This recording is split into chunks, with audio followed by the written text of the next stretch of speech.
Good morning, students, and welcome to English Education. I hope you all are doing well.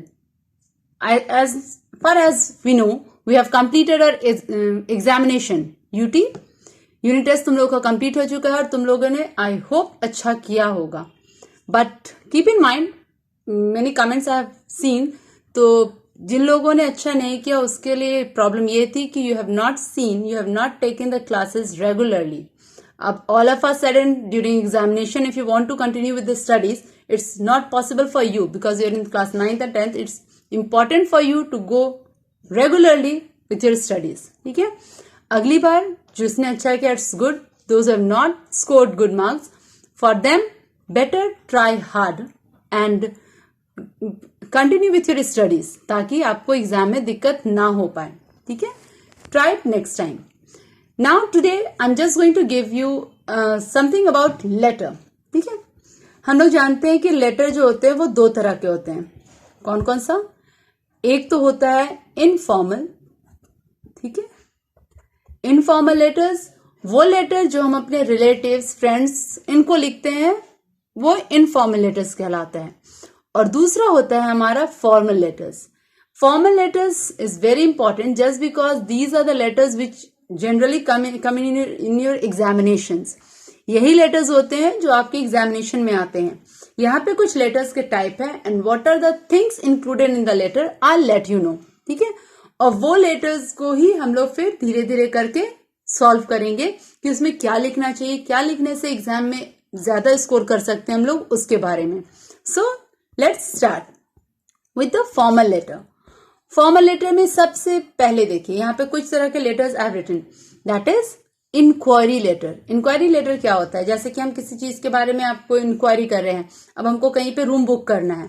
Hostel में अगर आप जा रहे हैं बाहर पढ़ाई करने के लिए, वहां के रूम के बारे में आपको कुछ इंफॉर्मेशन चाहिए, तो that sort of letters are known as enquiry letter. ठीक है.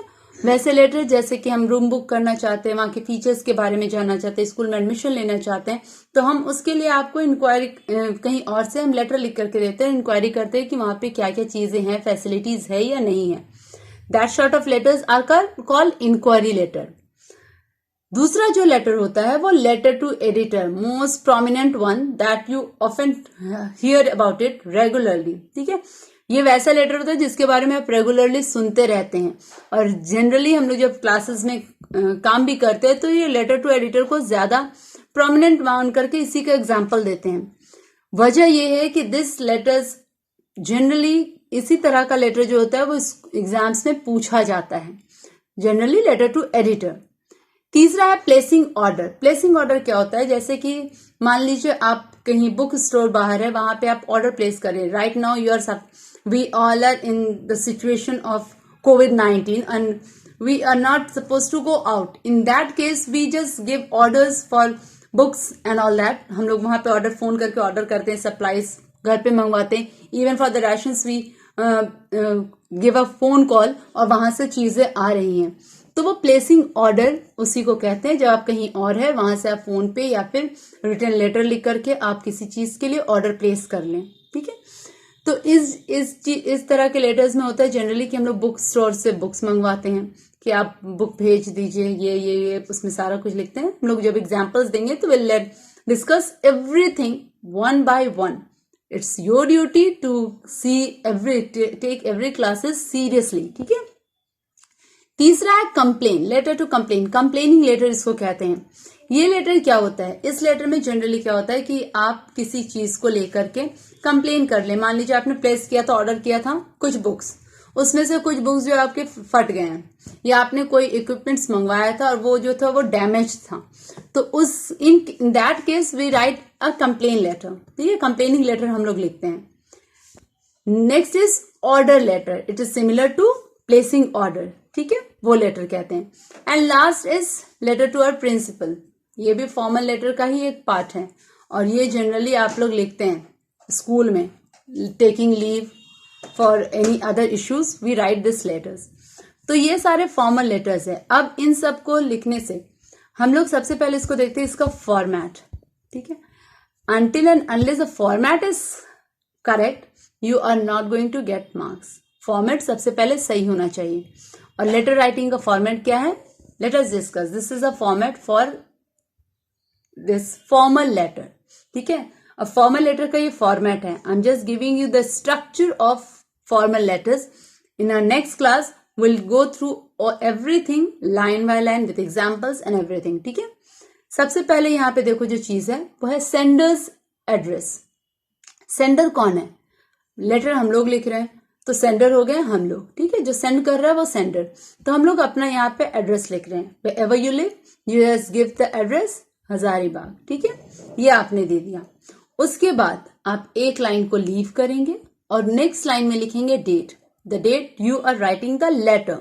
ठीक है, जिस दिन आप लेटर लिख रहे हैं उसको कहा जाता है. तीसरा होता है receiver's name and address. Receiver का नाम हम लोग को नहीं पता होता. जो बंदा को आप लेटर भेज रहे हो वो जनरली हम लोग उसका नाम नहीं जानते. We can not write the name. ठीक है, तो यहाँ पे नेम क्या हो गया? उसका डेजिग्नेशन. दैट मीन्स अगर एडिटर को लिख रहे हैं तो द एडिटर. ठीक है ना, सिंगल लाइन. अगर आप किसी बुक शॉप को लिख रहे हैं तो the this and that book shop. तो वो आप according to the question we choose the name. ठीक है, उसके डेजिग्नेशन को ही हम लोग उसका नाम मान लेते हैं और उसके साथ उसका एड्रेस. ठीक है, उसके बाद एक लाइन छोड़ करके we write the subject. Subject के लिए ध्यान में रखना, सब्जेक्ट कभी भी लंबा लेंदी नहीं होता है. To the point, brief. ठीक है, छोटा सा to the point. Application for this and that, complaining for this and that, तो वो शॉर्ट रहता है. कभी भी उसमें लेंदी चीजें हम लोग नहीं लिखते. 2-3 लाइन का कभी भी सब्जेक्ट नहीं होता. Next, after leaving one line, we write salutation. Salutation is respected sir, ma'am. वो जो लिखते हो ना, that is called salutation. उसके बाद एक लाइन छोड़ करके हम लोग salutation लिखते हैं. उसके बाद from the next very line we start writing the letter. सबसे पहले जब कभी भी हम लोग फॉर्मल लेटर लिखते हैं तो वहां पे एक कंपल्सरी इंट्रोडक्शन देते हैं.